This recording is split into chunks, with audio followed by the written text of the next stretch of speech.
Welcome, everybody, to another edition of Behind the Book Live. I tell you what, today's story.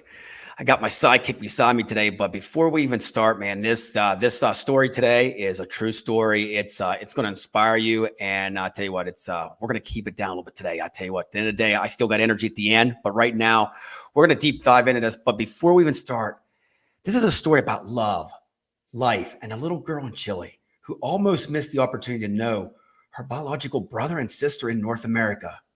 A story about one couple's quest to keep three siblings together. A quest for Alex. Here he is, the one and only John Ruffini. What's up, brother? Quite the intro, my man. Thanks for having me on. Hey, I got the deep voice, man. But I'll tell you what, John, You're getting all emotional on me, Richard. I'm scared. Hey, brother, man. You know what? I didn't know this part about you, man, until you see the book and you read it, man. That what you went through. You know, we always see this happy side and all this, but you know, after you're doing work all day as recruiting and all that, you have all this to deal with too. And tell you what, we're going to just start from the beginning, John. And I got to throw this out there. 1991. As soon as I seen that date, that's the year I graduated high school, John. Just to let you know. So you're out there doing this quest, and I'm just like getting out of high school, getting ready to go to spring break. Just to let you know. So it's funny. The timeline starts from 91, and you know the actual adoption happens later than that, obviously. In the early 2000s, but it's something that I started writing this years and years ago, but because my kids were so little, my wife had a good point. She said, "Hey, this isn't just your story or our story. This is their story. So why don't you wait till, you should really wait until they're of age so that they're okay with you putting their story out there." And that made sense. So that's why it took a while to get it out there. How many years, John, did this go into it? I mean, when did you start the thought process you want to make this a book, your story? Well, our third adoption ended in August of 2003. So you're talking about 20 years ago that I knew right then and there I wanted to write a book about it because the process was just so unbelievable. It was just like, if you didn't go through it, you wouldn't be able to believe it or comprehend it. I'm like, I've got to share this with the world. So I had notes and I started putting stuff together back then. Then I really shelved it because I was like, okay, I got to wait till my kids get older. And then I picked it back up, got serious about it with COVID and said, all right, we're going to start really putting the pen to paper and complete this thing. And then from that point on, it took about 2 years to finalize it between the writing and the editing and the rewriting, et cetera. And then it also gave my kids a chance to kind of read it and make sure they were okay with it. You know what I love about it? This is a true story. And I always joke, but because everybody does ghostwriting now, this is not ghostwriting, John. This is you and your wife and your kids putting everything together. So some of the names are changed, obviously, in there for privacy purposes, but everything in there is based on what my wife and I lived through. So yeah, it's true.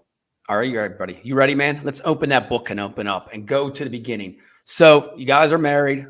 I see that you guys went on a Mediterranean cruise. It sounded like it was a blast.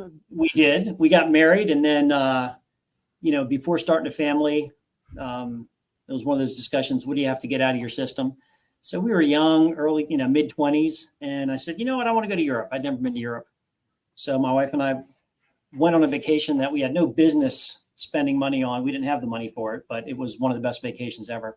So yeah, so that was like a big splurge before we started to try to have kids. Now, again, you think, oh, we're going to try to have kids. How hard could it be? Well, for us, we're just one of those couples that it just wasn't happening. And we tried for about 5 years. 5 years? Yeah. Wow. Medically, she got tested. I got tested. There was no medical reason why we weren't able to conceive naturally. It just wasn't happening.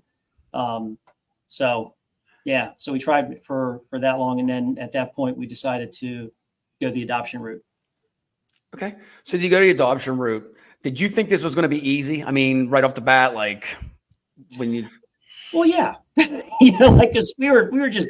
You're like, okay, within 3 weeks, it'll be official. We're like, okay, so where do I sign and what's up? We had no clue. So we were like deer in headlights. And my wife's sister had adopted their oldest child, who consequently was from Chile, which is why we ended up going to Chile in the first place.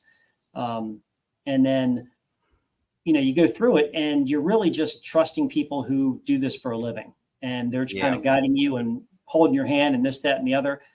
but it's a, it's a pretty complex and invasive process. You open up your life to everything and more. So you're really looked at under a microscope to see if you qualify to be a good parent in the process. And then there's in our case, all the international stuff that came into it too.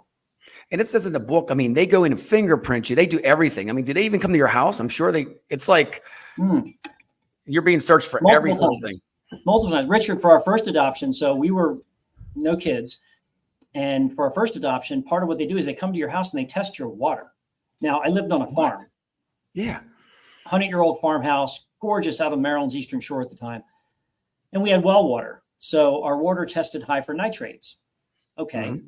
And I said, well, I got a water cooler in the kitchen. That's what we drink from. Not good enough. So we had to dig a new well, Richard, so that our tap water tested safely so that we could bring a child into our house. So that's the level of scrutiny that you go through, which, again, on one side, it's great they're being so cautious. But as I say in the book, if everybody had to go through this before they had kids, there wouldn't be as many kids. and it's financial, like you said in the book there. I mean, this is finances of your own you have to take out before you even get everything paper signed. It's like, you don't budget for this when you think about your future.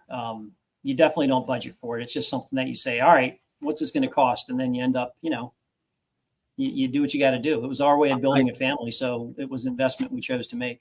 And you taught something for me. I had no clue about that. I thought it was real easy. And then you became a parent. It went through first one. And then I like how you said, what's one? It's lonely, right? Lonely's one, right? So it's another one. So what made you you're like, okay, they need to have siblings and go into that book on that side. We adopted a son, my son, Tony, who's phenomenal. And then we're like, all right, well, let's get a daughter. Let's have a boy and a girl, match set, so to speak.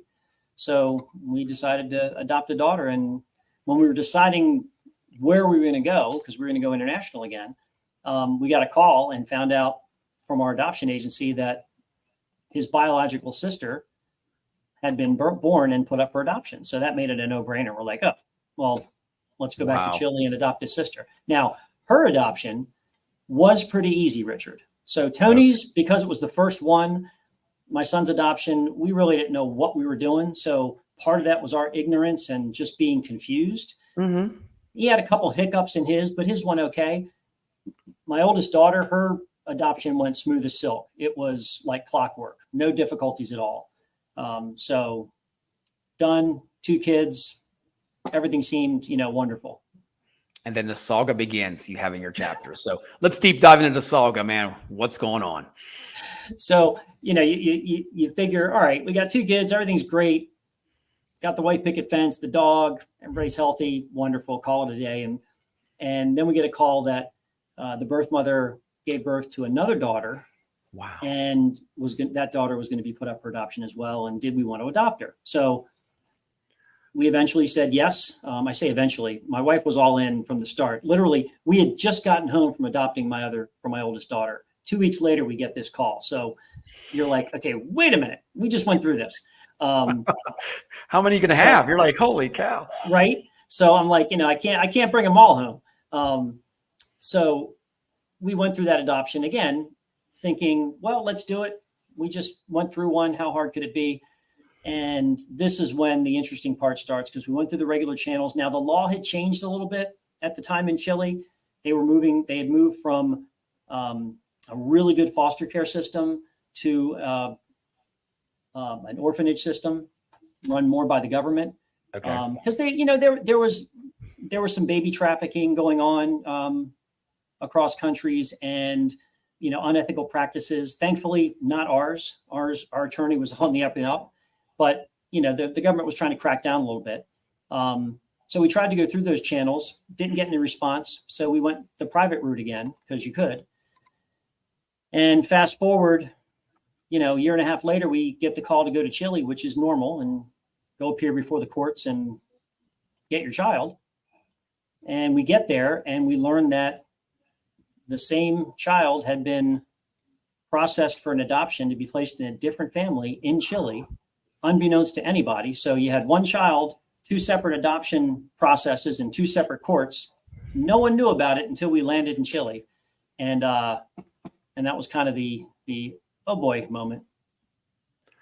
So I take it you went trip there. I mean, how many trips did you take, John? Because I mean, looking at this trip one, trip two, I mean, that one year, what was it, 2002? You were very busy, right? Yes, for our third adoption, which is the majority of what the book is about, for Alex, we had to take 3 different trips to Chile. Each time we spent about 2 weeks there. So we spent a lot of time in Chile over the course of, a year and a half, 2 years, doing a lot of labor. That first trip, so we find out that this is happening, and we were just shocked. So we just, at that point, we're like, all right, let's dive into the law. Let's figure out what's going on. How did this happen? And we spent those 2 weeks, meeting with government officials, trying to figure out what was going on, and really politicking to find out what we were going to have to do to adopt this child. It was crazy, Richard. So we get there. Picture this. And again, we have siblings. So we get summoned to the U.S. Embassy. And we go there. It's me, my wife, our translator, and then the U.S. ambassador, his assistant, their admin, and then this entourage of people walk in, and there's a cabinet member from the government. There's the government attorney. There's all these people, and this attorney looks me in the face and says, "Hey, you're great parents. You can adopt any child, just not this one." No way. No way. Like I said, you can't make this stuff up. And I'm like, "What do you mean, not this one?" It's like, she's the sister of my 2 children. Yeah. And he looks at me and says, "Yeah, but they've never met her. They won't know the difference." You got to be kidding me. I was just outraged. So at that point, it was like, all right, I see where this is going, and this is a real shame for the child, but game on. We're going to fight this to the finish. I love that, because I could tell you, John, it's that heart and desire, man. Right now, you're like Rocky. You're like, no way, bro. You're not telling me that. Just another child. That's when the blood started pumping, and I'm like, oh, man, you're just saying some really ignorant stuff right now. You have no idea what's going on, and you're messing with a child's life. So we decided then and there that, all right, we're gonna fight this thing to the finish. And it wasn't fair for the child. I mean, she ended up staying in an orphanage for 2 years while this all played out, which was not fair to her. But at the end, we had a happy ending and we brought her home, so that was good. But it was very interesting, the amount of roadblocks that were put in front of us, and all they tried to do for 2 years was get us to give up, and we just wouldn't. So 2 years. Okay, so take me back. So this guy says this. You go back to Maryland, and now you have to go back again because now you're scared, because if this adoption goes through, you might like lose track of this child, right? Well, that is crazy, because when you're stateside, I mean, you have no control. You're monitoring this through judicial websites, et cetera. That first visit, once we found this out, we had met with the judge that was processing our adoption.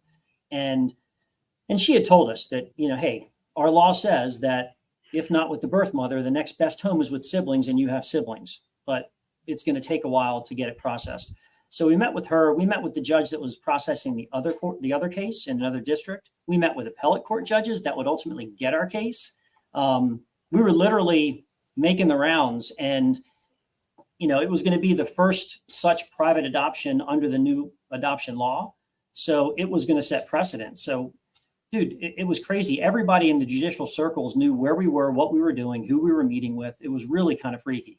But we did that. And then, we had to make another trip down there, had to do some interviews with some social workers, meet with some more people. And then the final trip we went down was actually when we ended up getting awarded the adoption. Incredible. So what's going through you and your wife's mind through all this? Because 2 years, John, I mean, every day, every second you're thinking, you're anxious, anxiety kicks in. I mean, how do you cope with this? Seriously. It was hard. Many nights with tears, Richard, just wondering, is this the right thing to do? Should we continue doing this? Is it right for the child? Should we just let her go into this other home? Because this other family had even been visiting her and spending time with her. So it was really kind of crazy. And, we're like, is it right? Is it fair for her? What if we get to the end and we don't bring her home and she ends up there anyway? So there were lots of struggles going on. But, we had been talking about her at home, and our other 2 children already knew of her, already knew that we were trying to adopt her. And when that happens, she's present in your home before she's even there, because you're talking about her, this is what's happening. And, when we adopted my older daughter, we took my son with us to Chile.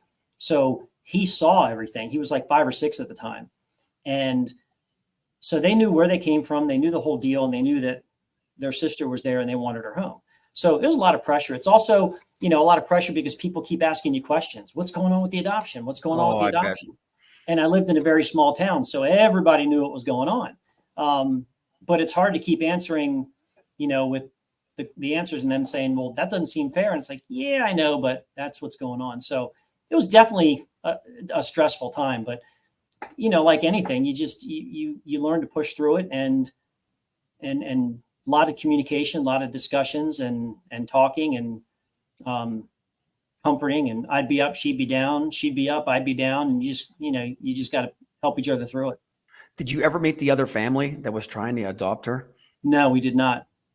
No, we never met the other family. And sadly, because it was a court battle, we never met the birth mother. We were going to meet the birth mother because we knew this was going to be our last child. And if they had questions when they got older, we wanted to be able to talk about their birth mother. But if ever put on the stand and asked if we had met the birth mother, for fear that they might think there was some coercion going on, we wanted to be honest, under oath, be able to say, no, we've never met her. So we never met the birth mother either, or the other family. Okay, so you talk in your book about resources, all these. John, where do you even begin? I mean, you come home, the process for the other children you have, but this one's a little bit different. So you have to pull strings different ways. Where do you begin? I mean, seriously, if somebody's out there, where do you even start at? Well, I want to make sure that people understand that, overall, we're big adoption advocates. Obviously, it helped us build a family, and not every adoption is going to be like the one that you read about in the book. They're not all that complex and difficult. So don't let that scare you off. There are some really good agencies. We had family members who had adopted. A lot of people know friends or family who have adopted. We just went through the same agency they went through, and you trust in them that they're going to kind of guide you through the process. And they've got some really good people that's their job. And, they connect you. Like when we went to Chile the first time, they connected us with a translator. They connected us with our attorney. They connected us with a gentleman who had a car service that could take us from places. So with each adoption that we went through, we met more and more people on the Chilean side that became really, really good advocates. And by the third one, we were pulling out all the stops. We had past social workers. We had past attorneys, adoption attorneys that were friends of friends who we know. We had a woman whose daughter was a speechwriter for the president of Chile who was trying to get in his ear. I mean, it's just, it's like our business, Richard. Our business is all about networking and relationships. I used those skills, and we just networked the crap out of it to find people who might be able to help us get across the finish line. And I read there, Supreme Court was involved too, right? Yeah, ultimately, so we're awarded the adoption. They appeal it. We knew they would. The appellate court upholds it. They appeal it again. So it ultimately went to the Supreme Court. And thankfully, the Supreme Court also upheld the decision. When you went to Chile, I got to ask you, and in Chile's not there's some bad areas of Chile. Were you ever feel fearful for your life, you and your wife, in different areas you went? No, thankfully, the country itself, we spent most of our time in Santiago, which is like a mini New York City. And, we took trips to the coast. They've got some great coastal areas, some areas called Valparaiso and Viña del Mar. And then we went to an area called Maipú, which is where Tony's foster mother was. So we didn't travel. There's so much in the country to see. The southern area is supposed to be really pretty. But I will tell you that the people that we met, the Chilean people are fabulous, very friendly, very welcoming, very forgiving of people like myself who really had a hard time speaking proper Spanish. And they'd help you. No, that we never felt unsafe, never felt, threatened by the people. The people were great. We felt during Alex's adoption, we did feel like we were being watched all the time. Oh, really? Wow. Just because of everything. We debrief with our attorney in the evening at his office, for example, and he'd say, "So you were at the appellate court today." I'm like, "How'd you know that?" He goes, "Everybody knows that." So it was so weird that it's kind of like you're like, how does everybody know this? He's like, we were the gringos from North America that were, going through this unique adoption process that was against, going up against the government and this, that, and the other. So we felt like we were always being watched. So that was a little creepy, but the people themselves are fabulous. They're great people, great country, great food, great wine. Oh yeah, Chilean wine is. I was going to tell you that's incredible. So Chile basically wants to keep everything in house. They don't want the international adoption. Do they? Correct me or not, or they just want to make it harder for you? What do you think? They want to keep it in house. That's a good way to phrase it, Richard. And that's why the government kind of took it over. Is they wanted more in house and less going out of the country. Which, if they can do it, then that's great. But I think at the time, our youngest daughter, our third adoption, was the last adoption from Chile to the United States. You're kidding me, really? Yeah. Because it just became too difficult, and you can go to other countries that are more, I don't know if you want to say easier, but more amenable for couples to go to. That's amazing. So how many times were you in court? I mean, the audience got to know. I mean, how many times did you actually show up in court? Ugh. Well, there were official proceedings and unofficial, because when you meet with judges, you're in their chambers, which is in court. I never counted this up, Richard, but easily we were in courtrooms or judges' chambers 10, 15 times. Wow. Over the course of the adoption. But actual like hearings and stuff, for Alex, we probably had like 3, where it was actually a formal proceeding where they were, doing legal stuff. Are these long hearings? I mean, do they last all day? Are these in and out? No, they're not all day hearings, but depending on what needs to get processed. I mean, it could be half an hour, it could be an hour. They're not extremely long. It's no different than, we came stateside. We also adopted them stateside, which we didn't have to for Alex because she was already a citizen, but for the other 2 we did. And that proceeding is about an hour long. It's no different than that. Man, that is. Tell you what, Johnny, I got to give you and your wife credit, man, and the kids too. For the patience that you guys have, because a lot of people would just close the door. I mean, there's so much. I mean, you guys really was part of your life for that many years. It was your lifestyle too that you had to take on.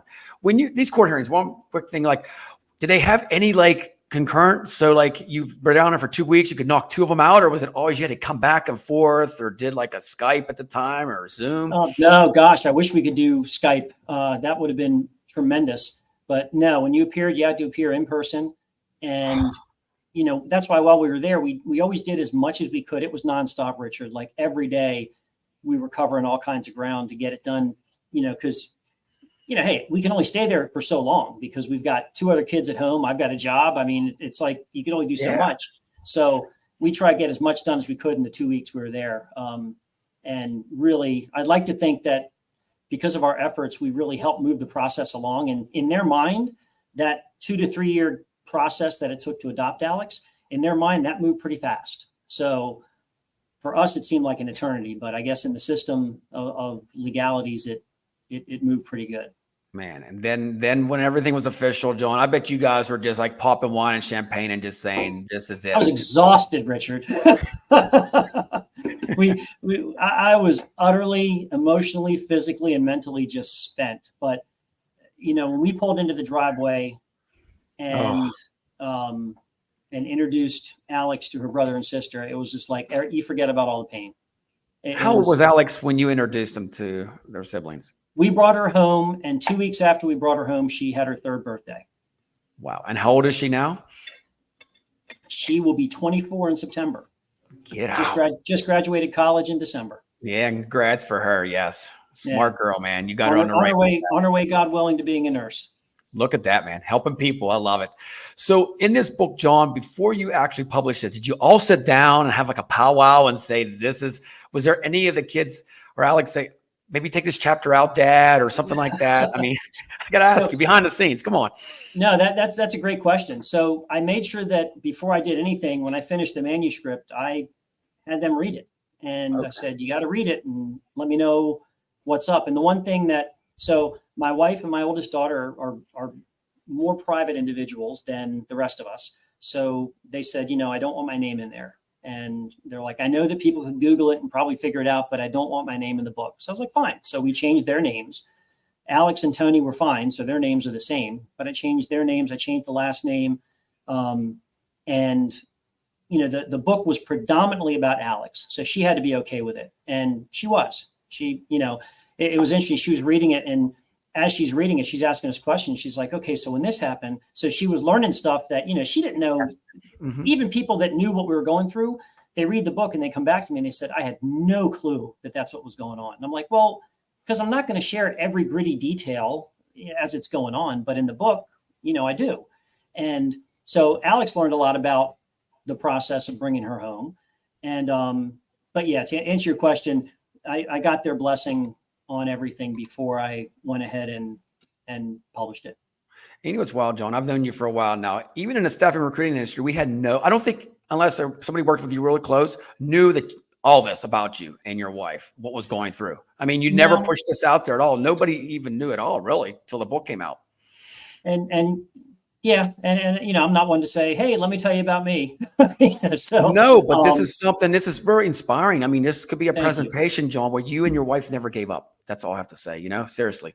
Well, my hope is that it will inspire others. You know, it just goes, one thing I've always believed, Richard, and the book is kind of a testament is that, you know, if you want to accomplish something and you have the grit and perseverance to do it, you can make anything happen. It's just a matter of how bad you want it. And this was a good example of that. So, you know, that's a lesson and a theme that can permeate through anybody in any stage of their life or career. And, you know, ultimately, I'm hoping that at some point somebody picks up the rights and makes a movie or a series about it. Because I think people would enjoy it. You know what? I'm 100% fan of that. Anything you need on my end, let me know. And they can find this book where at, John? Thankfully, you can find it almost anywhere. Obviously, everything's on Amazon, so you can get it off Amazon. You can also find it at barnesandnoble.com, at goodreads.com. It's in some Barnes and Noble stores. There's a local bookstore in Easton that has it, some Barnes and Nobles in Florida that have it. But if you go to amazon.com, that'll link you to. It's currently in, you can get it Kindle, paperback, hardback. And this week I just started recording the audiobook. So that will be out this year as well. Nice, man. I'm telling you what, this is inspiring. Okay. You know, I have to say it. Final thoughts, John. Is there anything else you want to say about the book or anything else to inspire people out there before we get out of here? It's, you know, the book is one I've been very, very pleasantly humbled by the response that the book has gotten, not just from people that know me, but from people that don't know me, just total strangers who have read the book, people who are on book review panels and have read the book, and they enjoy the way it's written. So it's written, you know, I write very streamlined. It's an easy read, and it's written very much like a little bit of a suspense novel, and that was by design. So, you know, with the chapters are short, they move quick, and you just want to know what's going to happen next. So I really believe that, you know, people will enjoy the read, and hopefully it inspires them to do great things and, you know, tackle that difficult situation that they've been meaning to tackle.